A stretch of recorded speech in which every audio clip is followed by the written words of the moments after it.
Does your dog nip at your arms and your legs when they're excited? Which, by the way, if you have a very young puppy who is still teething, I actually have a whole video on that. I'll link it up above. This video is going to be focused on dogs that are mouthing out of excitement. With that being said, let's dive straight into it. Step 0, I will say, is to just make sure that the mouthing isn't due to any underlying anxiety, overstimulation, or physical and mental needs not being met. Meaning your dog should be getting adequate exercise, daily mental stimulation, adequate social bonding time with you, their pup parent, and doesn't have any underlying anxiety issues. This is because it's important we address these first, or the training will not work because it's impossible to battle up against needs not being met. One of the examples I like to give people is that you may be really good at math or vocab or whatever you're good at, but if you're being chased down a dark alley by an evil clown,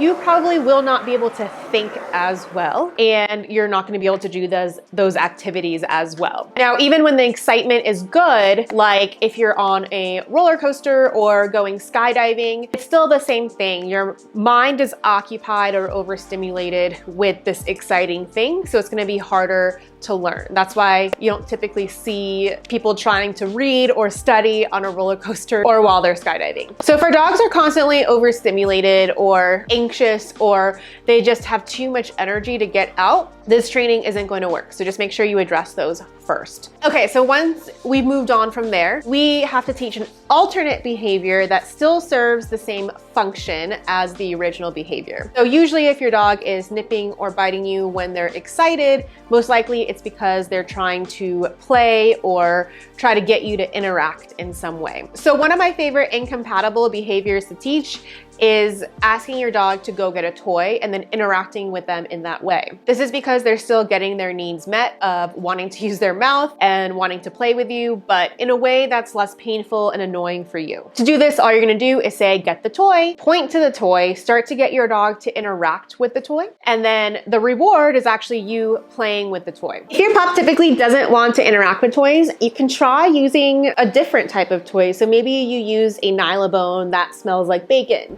If you have a smaller dog, you can try a cat toy as well. Try your best to get creative here. Now, step 2 is to teach your dog give, which is basically a drop it, but instead of just dropping it onto the ground, we're asking them to give it to us in our hand. The way you're gonna teach this is you're gonna grab a treat, and once they have the toy in their mouth, you're gonna say, give, and then show them the treat or have them sniff the treat, and then from there, mark and reward when they drop that toy. You should only be showing them the treat once because we don't want to rely on showing the treat every time. So the second time, you're going to quickly move on and do the same thing, but without actually having the treat in your hand.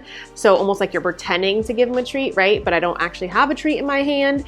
And then you're going to start to transition from this to an actual hand signal, and then slowly transition that hand signal out. Now, the last step is to start practicing in real life and start practicing randomly throughout the day, just so that it's really, really reinforced in their mind. You're gonna do this by identifying when your dog starts to wanna do these biting and nipping behaviors, and then setting up situations that are somewhat similar to the real situation. So what I mean by that is if your dog tends to nip and bite at you when you get home because they're so excited, you're going to just walk out the door and then come right back in and say, get the toy, and practice. The point of this is you obviously haven't been gone for that long, but it's still gonna get your dog somewhat more excited and build that connection so that they're able to remember to do this when you actually come home. Now, in the meantime, just make sure that you are absolutely not reinforcing the biting and nipping behavior. So if your dog starts to do it, just act as boring as you can, leave the room, or if you have to, you can put your dog or puppy in time out. Now, if it is when you first come home, I would just have a toy ready next to the door so you can quickly grab the toy and just say, get the toy, right? And so they're already given a way to interact with you that is not as annoying and painful. All right, so that's it for today, everyone. If you want to learn more about how to train your dog using positive reinforcement and building the bond between you and your pup so that they're excited to listen to you and really look to you for direction because your bond is that strong, then be sure to check out my free webinar on the biggest mistakes pup parents make and how to avoid them so that you can actually get your dog to listen to you even when you don't have treats. If you haven't already, be sure to like, comment,